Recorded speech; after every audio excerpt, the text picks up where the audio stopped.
Hello dear learners, we were discussing chapter 4 of the physics class 12, that is moving charges and magnetism. In the previous lecture we have seen the Ørsted's experiment. In Ørsted's experiment he concluded that a current carrying conductor behaves like a magnet. Current carrying conductor एक magnet की तरह behave करता है। ये Orsted के experiment से हम लोग को पता चल चुका, लास्ट क्लास के लेक्चर में हमने देखा है, ठीक है ना। आज ये तो पता चल चुका कि करंट कैरिंग कंडक्टर से मैग्नेटिक फील्ड बन रहा है। अगर हम करंट एक कंडक्टर ले लें और उसमें अगर करंट को ऐसा फ्लो करवा दें तो सराउंडिंग में से क्या बनता है, एक मैग्नेटिक फील्ड बनता है। मैग्नेटिक फील्ड का जो पैटर्न होता वो कैसा था, कंसेंट्रिक सर्कल, ठीक है ना। और सर्कल जो पैटर्न बन रहा था उसको देखने के लिए क्या यूज़ किया गया था, कंपास निडल को यूज़ किया गया था। और फिर बताए भी थे कि कंपास निडल अगर नहीं हो तो हम लोग अपने राइट हैंड की मदद से right hand thumb rule apply करके डायरेक्शन का पता लगा सकते हैं। तो राइट हैंड थंब रूल लगाओ तो बताओ तो डायरेक्शन कैसा होगा, करंट अपवर्ड है ना, तो हाथ को ऐसे रखो, करंट का डायरेक्शन किधर है, अपवर्ड, तो थंब को रख दो करंट के डायरेक्शन में और इमेजिन कर लो कि ये तार मेरे हाथ में ही है। तो बताओ फिंगर किधर मुड़ेगा, इधर, इधर से इन होगा और इधर से आउट हो जाएगा। तो पैटर्न हम लोग क्या बनाए थे मैग्नेटिक फील्ड का, कुछ ऐसा पैटर्न बनाए थे।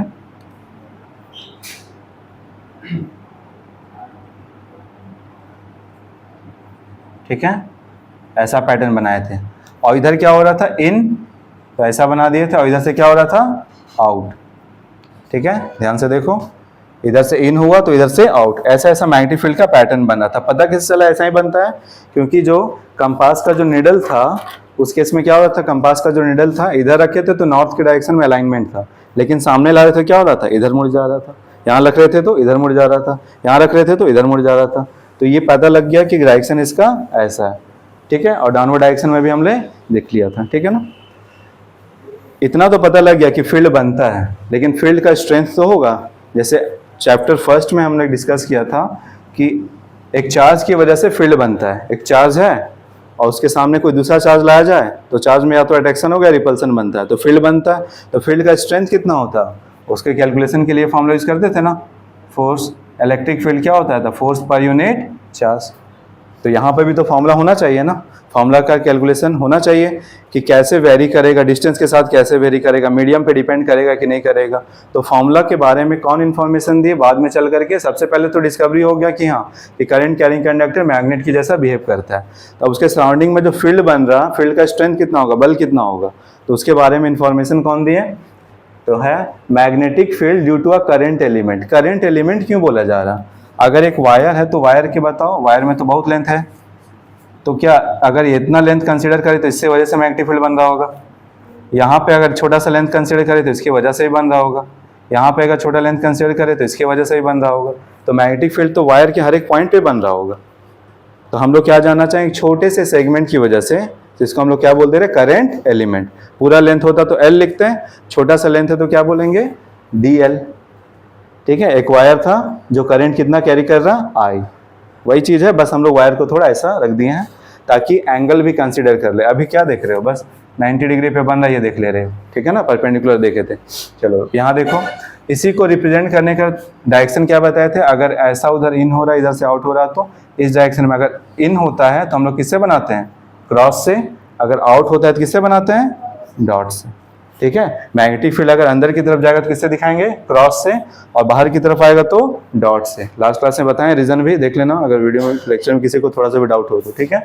चलो, तो अब जानते हैं हम लोग तो कितना फील्ड का स्ट्रेंथ होता है, इसके बारे में जो साइंटिस्ट हैं जो कैलकुलेशन किए और फॉर्मूला बनाए, नाम क्या था उनका, बायोट-सावर्ट्स। दो साइंटिस्ट हैं, एक बायोट और दूसरे सावर्ट्स, तो नाम क्या पड़ गया, बायोट-सावर्ट्स लॉ। ठीक है, ये क्या बताएं, according to Biot Savart's law the magnitude of the magnetic field induction, magnetic field induction बोलते हैं, या मैग्नेटिक फील्ड स्ट्रेंथ बोलते हैं, या मैग्नेटिक फील्ड इंटेंसिटी बोलते हैं, सब तो बल ही बताता है, स्ट्रेंथ बोलो, इंटेंसिटी बोलो, इंडक्शन बोलो। तो वो क्या होगा, किसी भी पॉइंट P पे due to current element DL at a distance R depends on the following factor. कितना डिस्टेंस पे ले लिए, R। देखो हम लोग ये स्ट्रेट नहीं लिए हैं, क्या किए बताओ, ये छोटा सा लेंथ लिए, बताओ अगर इसमें करंट जा रहा है ऊपर, हमको रखो इस डायरेक्शन में, तो मैग्नेटिक फील्ड कैसा बनेगा, इन, तो यहाँ पे ले लिए इन। पूरा करंट की वजह से देखते तो बी लिखते थे मैग्नेटिक फील्ड को, बी से, जैसे इलेक्ट्रिक फील्ड को ई से लिखते हैं, मैग्नेटिक फील्ड को बी से लिखते हैं। तो ये छोटे से लेंथ की वजह से देख रहे हैं ना, तो छोटी सी लेंथ की वजह से क्या पूरा बन जाएगा मैग्नेटिक फील्ड। तो लेंथ छोटा है तो मैग्नेटिक फील्ड भी क्या ले लिए, छोटा, डी बी। कितना डिस्टेंस पे, आर डिस्टेंस पे। देखो ये दो वेक्टर हो जाएगा, ये डीएल वेक्टर जो है सो करंट के डायरेक्शन में लेते हैं डीएल वेक्टर। लेंथ एक वेक्टर क्वांटिटी नहीं है, लेकिन जिधर करंट फ्लो हो रहा ना और वायर का एक छोटा सा सेगमेंट कंसीडर कर रहे हो, तो ये जो करंट का डायरेक्शन हुआ उधर ही हम इस लेंथ का भी डायरेक्शन ले लेंगे। ठीक है, तो ये हो गया डीएल वेक्टर और ये हो गया आर वेक्टर। ठीक है, दोनों के बीच का जो एंगल उसको क्या बोल दिया, थीटा। समझ गए, चलो इतना बना लियो ना, लिख लियो इतना। तो पहला पॉइंट लिखो, पहला पॉइंट अकॉर्डिंग टू, ये हो गया बायो सावर्ट्स लॉ के अकॉर्डिंग मैग्नेटिक फील्ड का स्ट्रेंथ यहाँ पे किस किस चीज पे डिपेंड करता है। ठीक है, तो हम लास्ट क्लास से पढ़े भी थे, डिस्टेंस चेंज करोगे तो घटेगा, इंक्रीज करोगे तो घटेगा मैग्नेटिक फील्ड का स्ट्रेंथ। करंट ज्यादा फ्लो करवाओगे तो कंपास निडल में डिफ्लेक्शन क्या होता था, तेजी से और तेजी होता था। मतलब अगर वायर में करंट ज्यादा है तो मैग्नेटिक फील्ड का स्ट्रेंथ ज्यादा। ठीक है, तो कुछ कुछ पैरामीटर है, टर्म्स है, उसको लिख लो। Directly proportional to the current flowing through the conductor, wire बोलो या कंडक्टर बोलो। पहला point directly proportional to the current flowing through the conductor, flowing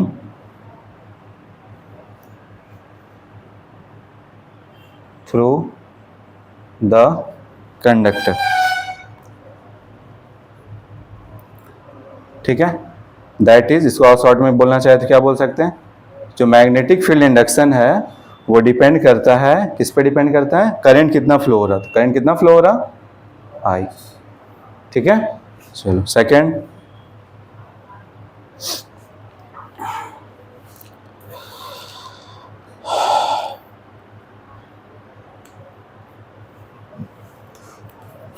directly proportional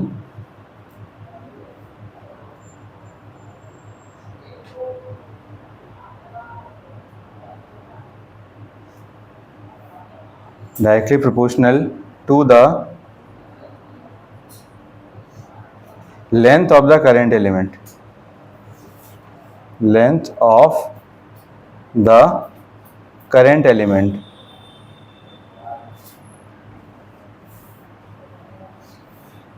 ठीक है, करंट एलिमेंट का लेंथ पे भी डिपेंड करता है। अगर लेंथ ज्यादा लेंगे, लेंथ अगर इतने लोगे तो मैग्नेटिक फील्ड का स्ट्रेंथ बहुत कम, ज्यादा लेंगे तो मैग्नेटिक फील्ड का स्ट्रेंथ ज्यादा होगा। तो इसी को लिख दो, दैट इज dB जो है वो डायरेक्टली डिपेंड करता है length of the current element means DL पे। ठीक है, चलो उसके बाद उधर लिखते हैं third,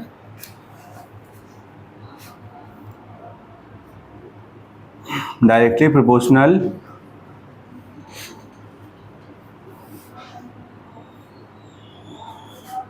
to the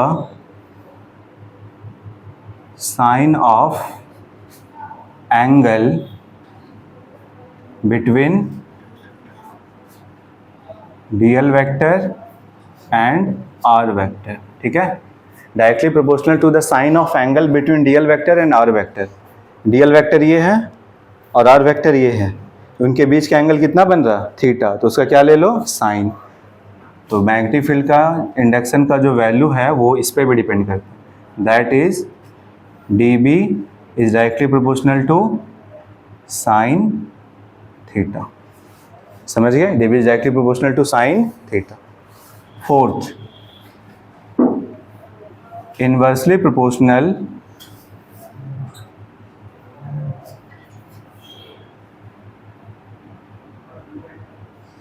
to the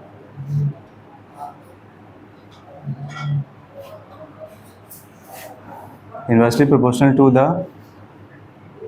square of the distance, square of the distance, distance क्या लिया गया है, स्क्वायर r। ठीक है, तो dB जो होगा वो इन्वर्सली डिपेंड कर रहा है किसका, r स्क्वायर। समझ गए, तो ये चार टर्म है, चार फैक्टर्स हैं जिस पे मैग्नेटिक फील्ड इंडक्शन का स्ट्रेंथ डिपेंड करता है। ठीक है,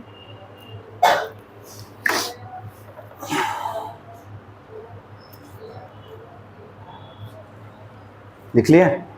चलो अब देखो, अगर चारों टर्म्स को कंबाइन करें, बहुत जगह देखे मैं ऐसा, फर्स्ट चैप्टर में जहाँ कूलम्स लॉ को देख रहे थे, तो फोर्स जो था डायरेक्टली प्रोपोर्शनल था product of the magnitude of charges inversely proportional to square of the distance, ये भी था ना एक, ठीक है। तो इन चारों को अगर कंबाइन कर दें, ठीक है, now combining all the above relations on combining all the above relation, जितने भी रिलेशन मिले हैं सबको अगर कंबाइन कर दिया जाए, तब देखो क्या आएगा, on combining above all the relations, ठीक है। तो बताओ सबके लेफ्ट में क्या है, डी बी, तो डी बी क्या आएगा, डी बी जो होगा वो प्रोपोर्शनल होगा, क्या होगा, I D L sine theta numerator में आएगा, और आर स्क्वायर कहाँ आएगा, डिनोमिनेटर में। तो क्या होता है, I D L sine theta by में क्या, आर स्क्वायर आ जाएगा, ठीक है। बताओ उसमें कूलम्स लॉ में क्या आया था, कूलम्स लॉ में फोर्स जो था वो डायरेक्टली प्रोपोर्शनल था Q1 Q2 by are square, ठीक है। तो फोर्स के लिए जब हटाए थे प्रोपोर्शनलिटी का साइन, तो क्या आया था, K कांस्टेंट, कांस्टेंट का वैल्यू क्या था, 1/4 पाई एप्सिलॉन था, 1/4 pi epsilon naught Q1 Q2 by are square, ये पढ़े थे ना, इसी को K लिखे थे, ठीक है। उसी तरह यहाँ पे भी एक कांस्टेंट है, कांस्टेंट का वैल्यू कौन कैलकुलेट किए होंगे, ये सब कैलकुलेट किए होंगे, ठीक है।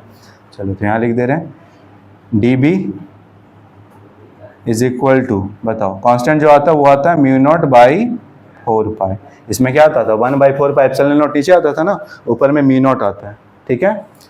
वो एक्सपेरिमेंट उनका है, वो कैलकुलेशन किए हैं, वो वैल्यू दिया हुआ है, हम लोग इंसान को बस पढ़ना है, ठीक है। क्योंकि ये सब सारा वैल्यू जो आया वो एक्सपेरिमेंटल डेटा पे बेस्ड है, ठीक है ना। वो अपना क्या लॉ बनाए, कैसे किए, वो उनका अंडरस्टैंडिंग क्या था, कैसे एक्सपेरिमेंट करके क्या ऑब्जर्वेशन था, उनके अनुसार ही बना हुआ है, ठीक है। म्यू नॉट बाई 4 पाई, बचाओ यहाँ क्या बच जाएगा, और फिर I D L sine theta by, समझ गए। तो ये हो गया फॉर्मूला, मैग्नेटिक फील्ड जानना है एक छोटे से करंट एलिमेंट की वजह से किसी पॉइंट आर पे, तो ठीक है। यहाँ बताओ वेयर म्यू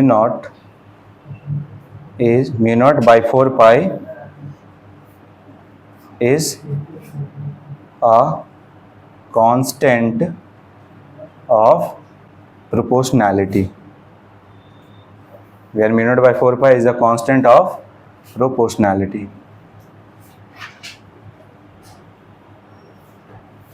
ठीक है, ठीक है। म्यू नॉट को बोलते क्या है, जैसे इसको क्या बोलते थे, सिंबल का नाम है एप्सिलॉन नॉट, बोलते क्या थे, परमिटिविटी ऑफ फ्री स्पेस, इसको बोलते हैं permeability of free space. Permeability, permittivity मतलब क्या था कि अगर दो चार्ज है, बीच में मीडियम क्या है, कुछ भी रहे मीडियम, अगर वैक्यूम है चाहे एयर है कुछ भी रहे, तो वो कितना परमिट कर रहा है इलेक्ट्रिक फील्ड को यहाँ से यहाँ कितना परमिट कर रहा है, जाने दे रहा है कि भी नहीं दे रहा, इंटरेक्ट होने दे रहा है कि नहीं दे रहा। उसी तरह यहाँ पे परमिएबिलिटी भी क्या होगा, अगर एक दो मैग्नेट यहाँ रख दें और एयर में है, तो एयर में बताओ दोनों मैग्नेट क्या होगा, बहुत अच्छे से चिपक जाएगा, नॉर्थ साउथ अगर रखा जाए। लेकिन अपना हाथ रख दो बीच में तब चिपकाने का कोशिश करो, तो क्या हो जाता है, कम हो जाता है। तो परमिएबिलिटी मतलब क्या हो गया, कितना परमिट कर रहे हैं, भी एक टाइप से परमिट। तो अलग अलग मटेरियल का, डिफरेंट मटेरियल का परमिएबिलिटी क्या होगा, अलग होगा, ठीक है। जैसे उसमें एप्सिलॉन नॉट का वैल्यू क्या था, 8.85 इंटू 10⁻⁻12 था ना, ठीक है। उसी तरह यहाँ पे भी लिख दो इसको, म्यू नॉट जो है इसको बोलते हैं permeability of free space, permeability of free space, permeability of free space.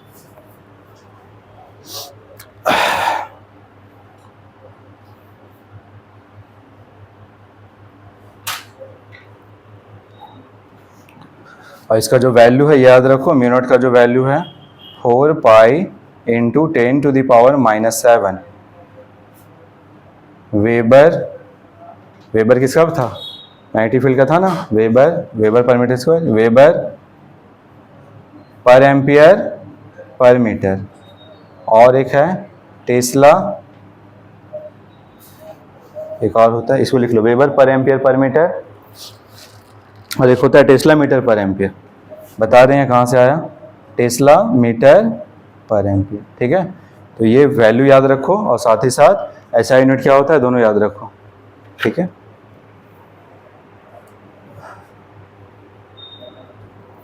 उसका क्या था, एप्सिलॉन नॉट का कूलम्ब स्क्वायर पर न्यूटन पर मीटर स्क्वायर, यूनिट भी याद रखना है, ठीक है। कैसे आया उसको बता दे रहे हैं हम, लिख लो इसको, ये वैल्यू आया, ठीक है।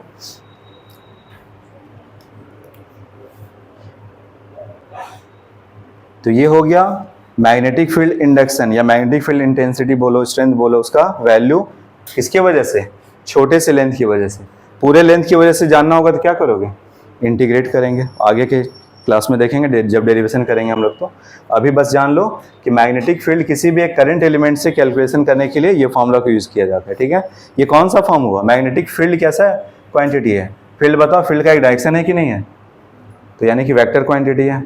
तो हम लोग को वेक्टर क्वांटिटी को किस फॉर्म में लिखना होगा, वेक्टर फॉर्म में लिखना होगा। दो टाइप का प्रोडक्ट होता है, कौन कौन सा प्रोडक्ट था, डॉट प्रोडक्ट और क्रॉस प्रोडक्ट। बताओ डॉट प्रोडक्ट में क्या लिखते थे,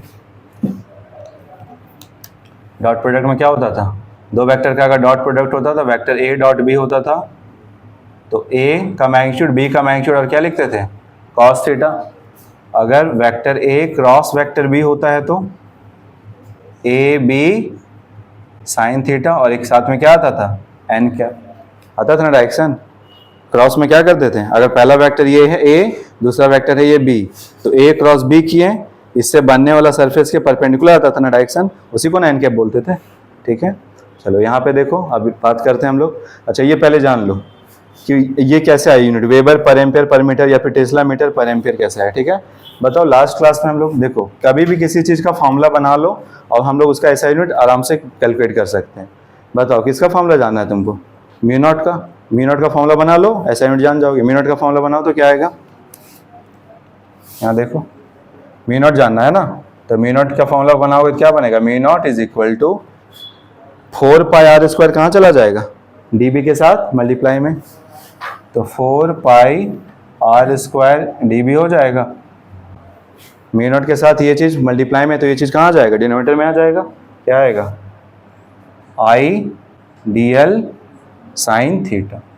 इसमें बताओ नंबर कौन कौन है, 4 पाई क्या एक नंबर है, हटाओ, साइन थीटा भी क्या आएगा, एक नंबर आएगा, न्यूमेरिकल वैल्यू आएगा, मैग्नीट्यूड से भी हटाओ उसको, बस क्या गया, ये क्या है लेंथ, ये क्या है मैग्नेटिक फील्ड, और ये क्या है आई करंट, और डीएल क्या है, ये भी एक लेंथ है। बताओ मैग्नेटिक फील्ड का ऐसा यूनिट लास्ट क्लास में बताए थे, क्या बताए थे मैग्नेटिक फील्ड का ऐसा यूनिट, टेस्ला, ठीक है। और एक क्या बताए थे बताओ, वेबर पर मीटर स्क्वायर, ठीक है। जैसे इलेक्ट्रिक फील्ड का दो यूनिट है ना, न्यूटन पर कूलम, वोल्ट पर मीटर, उसी तरह ये दो यूनिट है इसका। चलो रखो, तो क्या आएगा, मिनट का ऐसा यूनिट जानना चाहते हो, ये क्या है, रेडियस मतलब डिस्टेंस, तो डिस्टेंस क्या होगा, मीटर स्क्वायर, डीबी का एक रख लो वैल्यू, टेस्ला आएगा, बाई में आई का क्या है एम्पियर, और डीएल भी क्या है लेंथ है ना, तो मीटर, अब ये हट गया, तो 1 मीटर से 1 मीटर घट गया, क्या बन जाएगा, टेस्ला मीटर पर एम्पियर है एक यूनिट, टेस्ला मीटर पर एम्पियर। एक और यूनिट का बात करें तो, एक और यूनिट का बात कर लो, ये कैसे आया, ये तो एक होता है unit weber per metre square, रखो तो म्यू नॉट का वैल्यू क्या आ जाएगा, mu naught is equal to r क्या है मीटर स्क्वायर, और डीबी का अगर यूनिट ये रख देते हैं वेबर पर मीटर स्क्वायर, और नीचे क्या है एम्पियर, और ये भी क्या है मीटर, तो ये पर मीटर स्क्वायर से मीटर स्क्वायर कैंसिल हो जाएगा, क्या बच जाएगा weber per ampere per metre. आया, समझ गए, उसका भी वैसे ही कर लेना, करवाए हुआ, ये फर्स्ट चैप्टर जहाँ पढ़ाए थे वहाँ लिखे हुए हैं, ठीक है। तो यूनिट याद रखो, याद है कर सकते हो तो याद रखो, नहीं तो कैलकुलेट कर सकते हो कैलकुलेट कर लो, ठीक है। चलो लिखना है तो लिख लो, साइड में लिखना, ठीक है, साइड में लिखना, ब्रैकेट दे करके उधर जल्दी लिखो।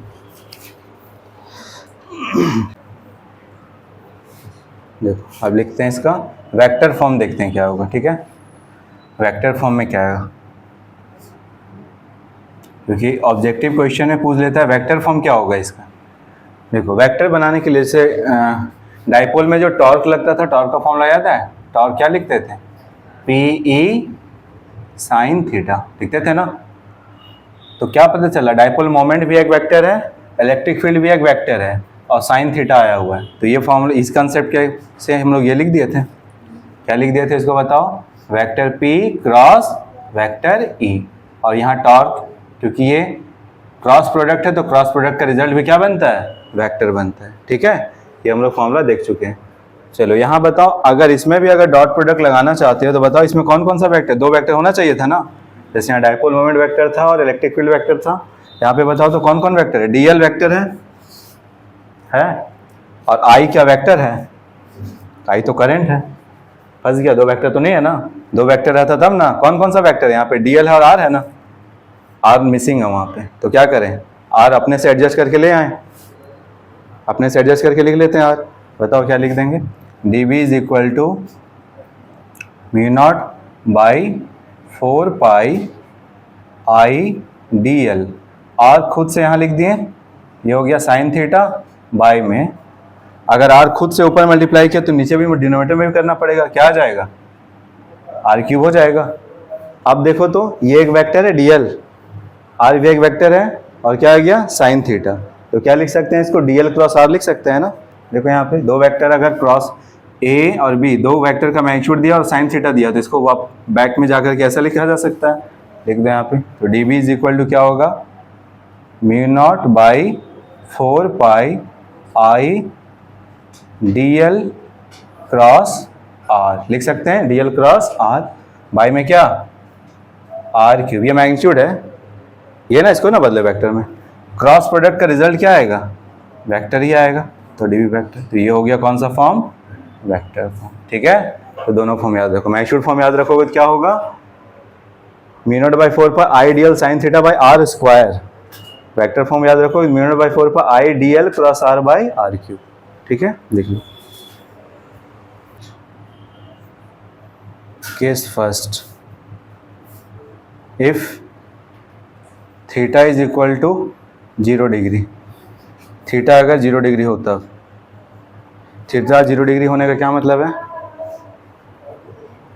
ये कितना डिग्री है अभी, कुछ डिग्री होगा, इससे देखो ये डीएल है और ये है कितना डिग्री, 30 डिग्री 40 डिग्री होगा, 20 डिग्री 5 डिग्री 0 डिग्री, मतलब कि एक वायर है, एक वायर है और वायर से इधर ले तो कुछ एंगल बनता है, यही एंगल अगर कम कर दे तो 0 डिग्री हो जाएगा, यानी पॉइंट कहाँ पे हो, पॉइंट पी एक्सिस पे हो, तार के एक्सिस पे हो, मतलब कि मैग्नेटिक फील्ड तुम जानना चाहते हो इस वायर की वजह से, लेकिन पॉइंट इधर उधर नहीं ले रहे हो, पॉइंट कहाँ ले रहे हो, यहाँ पे ले रहे हो, ठीक है। इसका क्या मतलब है, थीटा मतलब, या फिर ऐसा बोल सकते हैं point P lies, that is बोल सकते हो that is point P lies on the axis of wire, axis of wire और कंडक्टर, एक्सिस ऑफ वायर पे अगर लाई करेगा तो बताओ थीटा की जगह 0 रखो, ये फॉर्मूला है ना, 0 रखो, तो डीबी का वैल्यू क्या आएगा, क्या आ जाएगा, mu naught by 4 pi I D L sine 0 by में क्या, आर स्क्वायर, और साइन 0 कितना होता है 0, तो पूरा वैल्यू कितना हो जाएगा 0। क्या मतलब है इसका, क्या मतलब है कि मैग्नेटिक फील्ड कोई भी करंट कैरिंग वायर होता है ना, यहाँ पे नहीं बनता, किधर बनेगा, इधर पूरा बनेगा, इधर भी बनेगा, लेकिन यहाँ पे नहीं बनेगा, समझ में आया। चलो उसके बाद फिर तो ज़्यादा कहाँ बनेगा, साइन का वैल्यू मैक्सिमम कहाँ होता है 90 डिग्री पे, यानी कोई वायर है उससे इधर देखोगे तो कम बनेगा, इधर बढ़ते जाओगे तो ज़्यादा, सर्कल बन रहा था ना, तो तुम्हें बताओ सर्कल बन रहा तो तार ऐसा है, अब लिखवाएं भी थे परपेंडिकुलर, तो यहाँ पे इस पॉइंट पे क्या होगा 90 डिग्री बनेगा ना, तो उस पॉइंट पे क्या होगा, मैग्नेटिक फील्ड सबसे ज़्यादा बनेगा, ठीक है। तो केस 2 लिख लेते हैं,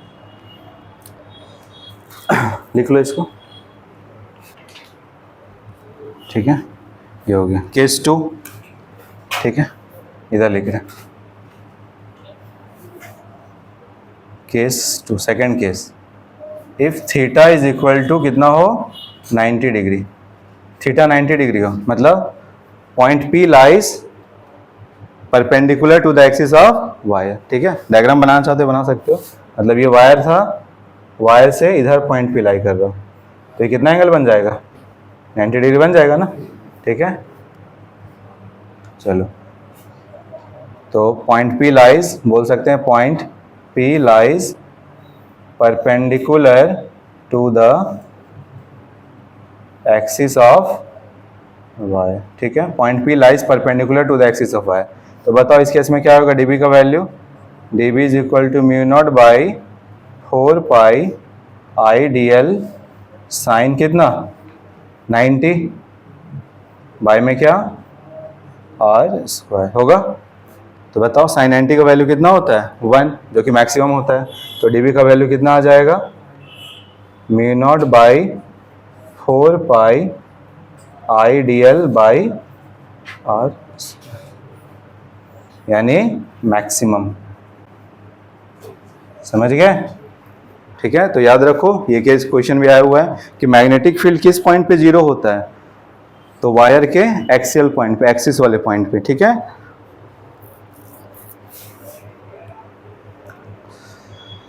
चलो एक सवाल पूछते हैं, बताओ कहाँ पे मैग्नेटिक फील्ड जीरो होगा। ठीक है, एक न्यूमेरिकल देखते हैं। बताओ क्रॉस प्रोडक्ट का रूल क्या था, आई लिखते थे, जे लिखते थे, और क्या लिखते हैं के कैप। इससे इस डायरेक्शन में आओ या इस डायरेक्शन में जाओ या क्लॉकवाइज डायरेक्शन में मूव करो, तो आई कैप क्रॉस जे कैप क्या होता है के कैप। आई क्रॉस जे की है ना, तो बच क्या गया के।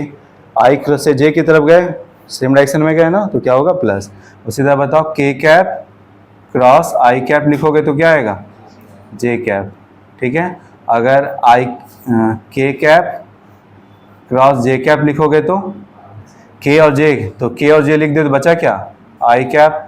के और जे लिख दिए, के से जे जा रहे हो ना, अपोजिट डायरेक्शन में जा रहे हो तो क्या लगेगा माइनस साइन। ये पढ़ चुके हैं हम लोग। ठीक है, चलो क्लास 11 का वो टॉपिक है। लिखो क्वेश्चन, लिखो एक।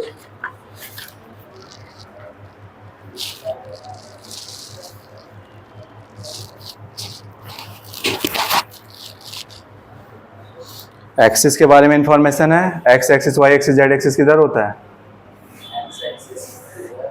कहीं भी एक्सिस बना के दे सकते हैं। ठीक है, तो डायरेक्शन हमेशा राइट हैंड के अनुसार शूट करना चाहिए। ठीक है, यहाँ पे देखो, अगर हम ऐसा बोल दें ये एक्स एक्सिस है, ये वाई एक्सिस है, तो जेड किधर आएगा नीचे, नहीं बाहर की तरफ ये।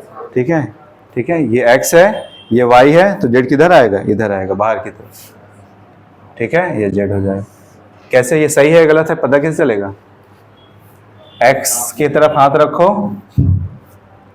और वाई की तरफ मोड़ो, थंब आ गया जेड की तरफ, तो सही है। समझ में आया? ये बताओ ये सही है, एक्स वाई जेड सही है गलत है? हाथ किधर रखना है एक्स की तरफ, और मोड़ना किधर है वाई की तरफ। राइट हैंड, तुम लोग बाएं हाथ पे क्यों उतर जाते हो, उसी हाथ से खाते हो। बताओ बताओ एक्स किधर है इस रूम पे, बताओ ना। ये वाई है, नहीं ये है वाई, ये है एक्स, और ये क्या हो गया जेड। एक्स की तरफ हाथ रखो, उस कॉर्नर पे अपना हाथ समझ लो ऐसे, और वाई की तरफ मोड़ो, इसकी तरफ मोड़ो, तो जेड किधर आया ऊपर आया। सही है, ये समझ में आया ना। जो हाथ से बनता है उसी से बता देते हो डायरेक्शन। अरे दाएं हाथ से काम नहीं चला, बाएं से बता देते हैं। पैर भी यूज कर लो, सब चीज यूज कर लो। ठीक है, चलो क्वेश्चन देखो यहाँ पे।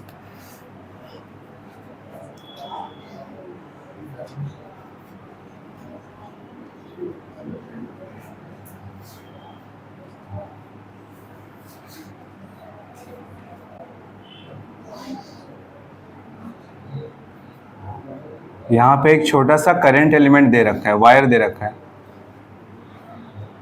ठीक है, नाम इसका रख दिया डीएल, और इस डायरेक्शन में करंट जा रहा है। ठीक है, ये नाम रख दिया इसका डीएल, डीएल वेक्टर। ठीक है, और करंट का जो वैल्यू है वो दे रखा है 10 एम्पियर, और डीएल का जो वैल्यू है वो दे रखा है 1 सेंटीमीटर। करंट का वैल्यू कितना है 10 एम्पियर, और डीएल जो है वो दिया हुआ है 1 सेंटीमीटर, आई 1 सेंटीमीटर दिया हुआ है। ठीक है, डीएल का मैग्नीट्यूड दे रखा है सिर्फ, हाँ डीएल का जो मैग्नीट्यूड है 1 सेंटीमीटर लिखा हुआ है, और आई कैप दिया हुआ ऐसा लिखा हुआ सेंटीमीटर में दिया हुआ। ठीक है, मतलब कि समझ जाओ डीएल ऐसा दिया तो करंट किधर जा रहा होगा, इधर दे रखा है एक्स एक्सिस, इधर वाई एक्सिस। तो अगर आई कैप दिया हुआ है तो इसका मतलब करंट किधर जा रहा है पॉजिटिव एक्स एक्सिस में। और तुमसे पूछा जा रहा है इसमें जो भी करंट फ्लो हो रहा उससे 0.5 मीटर ऊपर यहाँ पे एक पॉइंट दे दिया, पॉइंट पी नाम रख दिया, और ये डिस्टेंस दे दिया 0.5 मीटर, ठीक है, ऊपर। समझ में आया? कितना मैग्नेटिक फील्ड बन रहा होगा ये तुमसे पूछा है, ठीक है। तो यहाँ पे बी कितना बन रहा, मैग्नेटिक फील्ड मतलब डीबी का जो वैल्यू है वो कितना है, ये पूछा जा रहा है, समझे। अभी क्या पढ़े थे, एक वायर है, वायर से कुछ डिस्टेंस पे होता है ना मैग्नेटिक फील्ड, तो अभी वायर कैसा है, ऐसा है, वायर ऐसा है, तो बताओ मैग्नेटिक फील्ड किधर बनेगा, यहाँ बताओ, ऐसे रखे थे हम, इस पॉइंट पे बनेगा मैग्नेटिक फील्ड क्या, इस पॉइंट पे, क्यों, क्योंकि ये पॉइंट कहाँ आ गया, एक्सिस पे आ गया, तो एक्सिस में मैग्नेटिक फील्ड नहीं बनता, इधर और इधर बनेगा, किधर होगा, इधर इनवर्ड होगा कि आउटवर्ड किधर होगा, थंब को रखो ऐसा, इधर क्या हुआ इनवर्ड, तो ऐसा घूम के जाएगा उधर से आउटवर्ड, तो इधर हो गया इनवर्ड, इधर क्या हो जाएगा आउटवर्ड, होगा ना। तो यहाँ बताओ मैग्नेटिक फील्ड किधर बन रहा होगा, करंट उधर है ना, तो इधर इन कर रहा होगा, तो वहां से क्या हो रहा आउट, तो आंसर बताओ, वहां डॉट बनाओगे क्रॉस बनाओगे, डॉट, डॉट बनेगा ना, बाहर की तरफ आ रहा है ना, तो यहाँ क्या बनेगा डॉट। बस इतना ही से आंसर आ जाएगा, पूरा सॉल्व करने का जरूरत भी नहीं, ऑप्शन देख लो, ऑप्शन लिख दे रहे हो, ऑप्शन है आया हुआ एग्जाम में 4 × 10⁻⁻8, बी 4 × 10⁻⁻8, सी बताओ कौन सा टिक करोगे, डी -4 × 10⁻⁻8,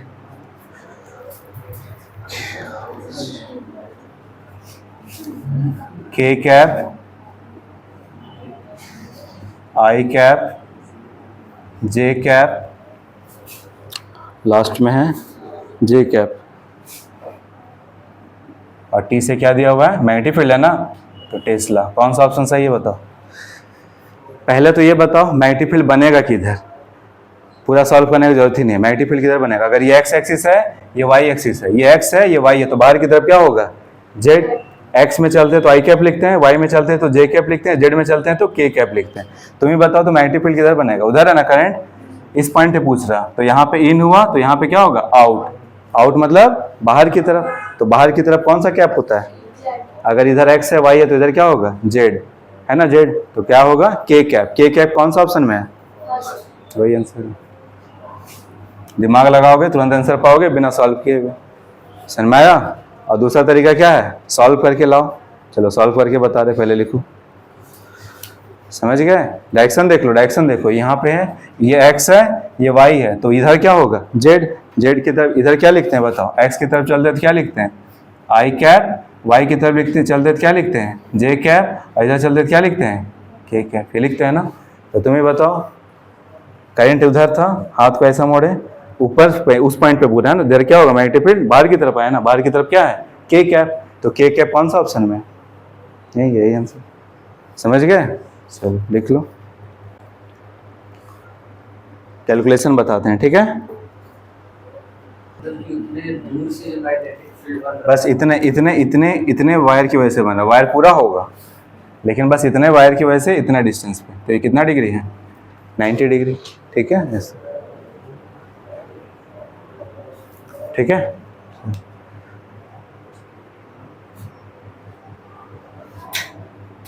चलो सॉल्व करें इसको, देखो सॉल्व करने के लिए देखो यहाँ सॉल्यूशन देखो, समझो अच्छे से।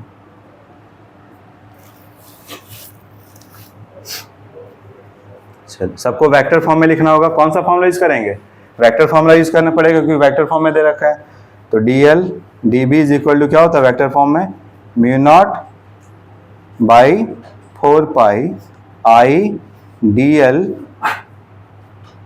क्रॉस वेक्टर r, बाई में क्या r क्यूब, ये ना पड़े हो, तो इस फॉर्मूला को यूज करना होगा। चलो तो देखो dl को भी लिखना है r को भी लिखना है, वेक्टर फॉर्म में लिखना है, ठीक है। चलो बताओ क्या होगा, dl कितना दिया हुआ है 1 सेंटीमीटर आई कैप या 1 आई कैप सेंटीमीटर, ये दिया हुआ है ना, बताओ सेंटीमीटर स्टैंडर्ड यूनिट होता है क्या, सेंटीमीटर को मीटर में करोगे तो किससे मल्टीप्लाई करना होगा 100 से डिवाइड करो, या डिवाइड करने को क्या बोलते हैं मल्टीप्लाई, तो 10 का पावर -2 बोल दें, 1/100 को ही बोलते हैं ना, 1 सेंटीमीटर मतलब 1/100, इसको लिख दो ऊपर जाके 10 का पावर -2, क्या हो जाएगा, मीटर, आई कैप मीटर, समझ गए। चलो अब वायर से जो डिस्टेंस होता है, कितना डिस्टेंस, तो उसी को ना वेक्टर आर बोलते हैं। तो ये है वायर, इससे कितना डिस्टेंस है, 0.5। तो वेक्टर आर क्या लिखोगे बताओ, वेक्टर आर क्या लिखोगे, 0.5। और कौन सा कैप लगाओगे, किधर है, वाई में ना, तो क्या लगाएंगे, जे कैप, समझ गए। और ये आर क्या है, मैग्नीट्यूड, मैग्नीट्यूड में कौन लिखेंगे, सिर्फ और सिर्फ ये 0.5 लिखेंगे। वेक्टर फॉर्म में देखेंगे तो पूरा बोलेंगे, इसका मैग्नीट्यूड का बात करेंगे तो बस यही ना मैग्नीट्यूड, ठीक है। चलो रख दें इस फॉर्मूला पे। तो डीबी का वैल्यू क्या है, म्यू नॉट, म्यू नॉट का वैल्यू कितना लिखवाए हैं, देखो 4 पाई इंटू 10⁻⁻⁷ लिखवाए हैं। नीचे कितना है, 4 पाई। आई, आई का वैल्यू देखो कितना दिया हुआ है सवाल में, बहुत अच्छा, 10। और फिर क्या है, डीएल क्रॉस आर है ना, तो डीएल क्रॉस आर करोगे कितना आएगा, डीएल देखो, डीएल का वैल्यू 10 का पावर -2 आई कैप क्रॉस, क्रॉस है ना, आर, वेक्टर आर क्या है 0.5 जे कैप होगा। नीचे क्या है, आर क्यूब, आर क्यूब मतलब 0.5 का क्यूब, कितने बार, 0.5 का क्यूब, तो 0.5 इंटू 3 बार लिख दें, क्योंकि मल्टीप्लाई करके कोई फायदा नहीं है, नंबर जितना छोटा छोटा में वही बेहतर होता है, ठीक है। देखो कुछ कैंसिल हो रहा है क्या, 4 पाई काट दो, ठीक है, खटिया कट गया, ठीक है। उसके बाद फिर 0.5 से 0.5 कट जाएगा, आई जे बचा हुआ है, ठीक है। चलो जो जो चीज बच गया उसको एक साथ लिख दो, तो ये 10 का पावर -7 और ये 10 का पावर -2 कितना हो जाएगा, 10 का पावर -9 और ये 10 का पावर 1 है, तो 10 का पावर -8 है, 10 का पावर -8। चलो तो सब सही है, 10 का पावर -8 हो गया। उसके बाद फिर बताओ ब्रैकेट में क्या बचा, आई कैप क्रॉस जे कैप बचा, और नीचे क्या बचा, 0.25 बचा,